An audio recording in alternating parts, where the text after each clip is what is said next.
Jumpa lagi di video tutorial Laptop Guard Academy.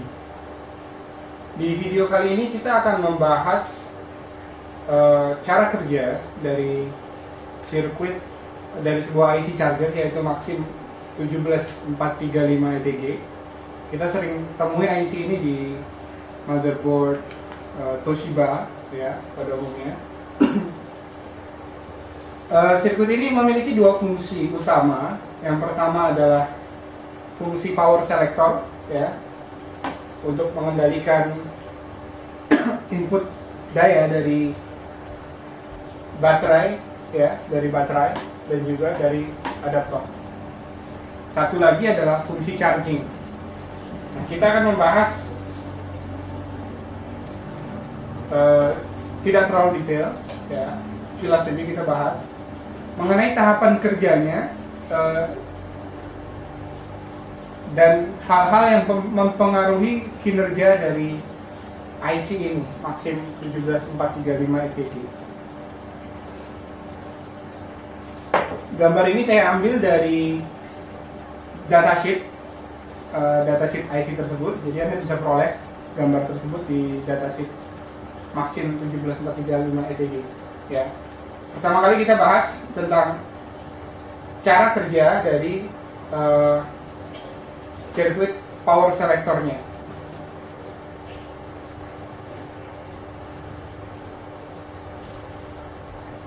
IC Maxim ini mengendalikan MOSFET, dua buah MOSFET N-channel ya, yaitu di sini ada N3, kemudian ada Q1A, dan juga ada Q1B. Q1A berfungsi untuk menghantarkan arus dari adaptor menuju ke sistem load, sedangkan Q1B berfungsi untuk menghantarkan arus dari baterai ke sistem load. Nah, tentunya kedua saklar ini nggak boleh hidup bersamaan ya, dan kedua MOSFET tersebut dikendalikan melalui pin PDSL. Nah, prinsip kerjanya seperti ini. Ketika Anda colokkan adaptor pertama kali, maka power akan masuk melalui adaptor ya. Kemudian tegangan ini akan menuju ke pin AC-in setelah melalui resistor divider ya. Jadi perhatikan ada resistor divider di sini, dua buah resistor divider.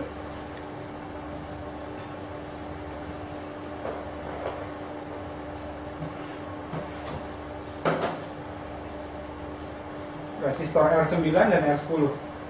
Di sini kira-kira nilainya sekitar 10%, kurang lebih 1,7 volt. Kita seperti itu. Nah, andai kata tegangan di adaptor inputnya 19 volt. Fungsi dari AC-in ini adalah untuk mendeteksi apakah nilai tegangan input dari adaptor sudah cukup atau belum. Apakah kelebihan ataukah terlalu rendah gitu. Tentunya jika nilai tegangan di AC-in ini tidak sesuai dengan spesifikasi standar dari referensi yang terdapat di dalam op-amp komparator di dalam sirkuit di dalam IC ini, maka akan ada perintah dari AC-in untuk disable PDSL ya, sehingga Q1 akan off ya. Tegangan di PDSL ini 28 volt ya, 9 volt di atas tegangan adaptor, kalau saya tidak salah nilainya segitu. Jadi yang perlu diperhatikan pertama kali, sirkuit seperti ini kalau Anda temukan kasus-kasus contoh tegangan dari adaptor tidak mengalir ke sistem load, atau biasanya istilahnya D+ atau juga DC bud out, ya, macam-macam istilahnya. Jika Anda temukan tegangan dari adaptor tidak mengalir ke sistem load, dan Anda cek ternyata VGS-nya di sini 0, ya, alias rendah sekali, yang menyebabkan MOSFET tersebut mati, bisa dipastikan ada masalah yang menyebabkan IC mengaktifkan proteksi. Bisa karena perintah dari AC-in atau sinyal dari AC-in yang tidak sesuai. Bisa jadi nilai adaptornya normal tapi ada perubahan nilai hambatan sehingga faktor pembaginya berubah, dan itu berakibat fatal di mana IC tidak bekerja. Mohon maaf, Q1-nya tidak bekerja.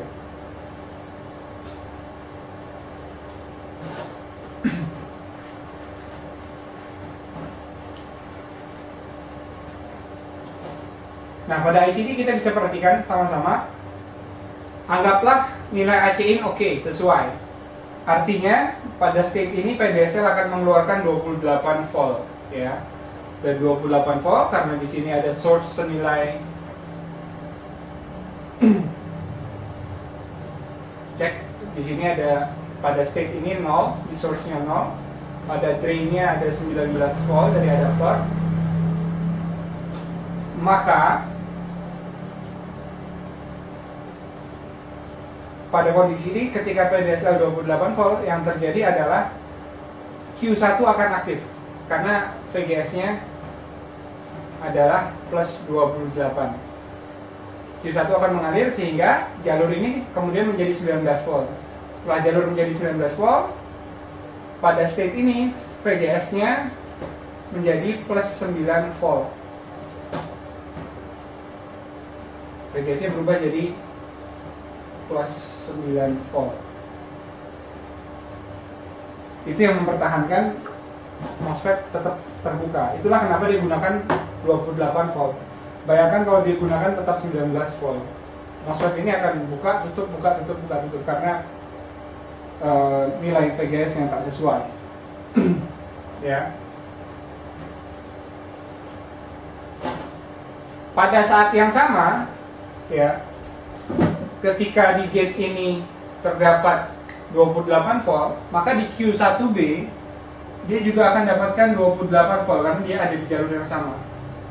Namun perhatikan di sini MOSFET-nya N channel, sedangkan di sini adalah P channel. Ya. Pada MOSFET Q1B saat dia dapatkan 28 volt, sedangkan di source-nya ada 19 volt. Ini berakibat Q1B akan off karena VGS-nya positif. Padahal kita tahu N channel untuk kita bisa mengoperasikannya nilai VGS-nya harus negatif, ya, di bawah 0. Idealnya ya minimal paling tidak minus 3 volt.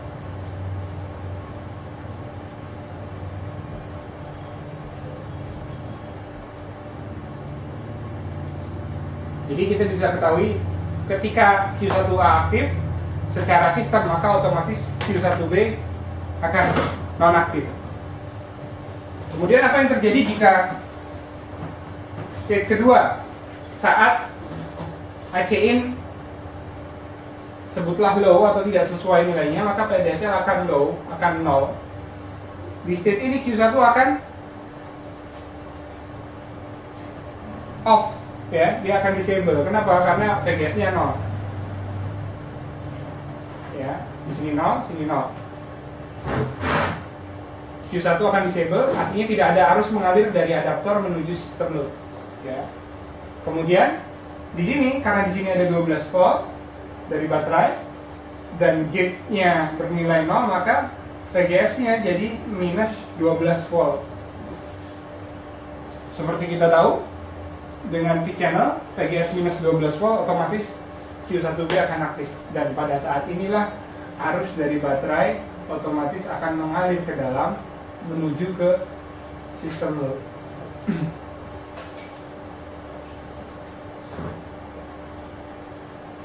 Ini penjelasan dari cara kerja sistem power selector. Jadi yang melibatkan sistem power selector, satu, sinyal AC in, kedua PDSL, dan tentunya input daya untuk si IC ini sendiri berupa DC in. Kemudian pin LDO ini adalah supply daya. Jadi DC in ya, begitu 19 volt masuk ke dalam DC in, kemudian diolah oleh sebuah IC di sini di sirkuit LDO, kemudian keluar tegangan di sana. Di 19 volt masuk, keluar di sini 5 volt.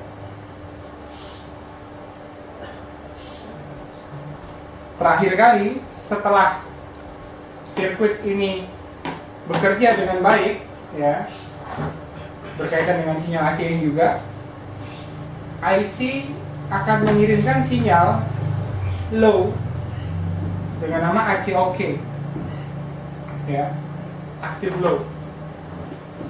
Jadi sinyal di sini akan low di pin IC-nya, tapi bisa jadi di output sirkuitnya diolah lagi jadi aktif high. Ya, namun defaultnya dari IC Maxim ini sinyalnya active low. Kita review sekali lagi. Power dari adaptor masuk, dibaca oleh pin AC in ya, dengan nilai 1,7 volt. Kemudian AC in akan mengirimkan perintah untuk mengaktifkan charge pump di PDSL, dan PDSL keluarkan tegangan. Kemudian Q1A dan Q1B akan otomatis bekerja sesuai dengan nilai pada PDSL, apakah 28 volt, high state atau low ya. Setelah kedua itu bekerja, IC akan mengirimkan laporan ACOK. Dia akan menurunkan sinyal di sini. Anda lihat di sini ada resistor pull up senilai 10 kilo ohm dari pin ACOK ke LDO. Artinya di sini state-nya selalu 5 volt. Kemudian ketika AC-nya oke, artinya dianggap sistem power selector sudah bekerja, dia akan pull down di dalam melalui sebuah MOSFET di dalam ya, pull down ke ground, sehingga nilai di sini jadi 0. Ini adalah cara kerja sirkuit power selector, dan umumnya hampir seluruh IC yang memiliki sirkuit power selector seperti ini, dia memiliki kaki-kaki dengan fungsi pin, dengan fungsi-fungsi yang mirip ya, mungkin dengan nama yang berbeda. Di sini bisa AC in pada IC jenis produksi Texas ya, Texas Instrument, DQ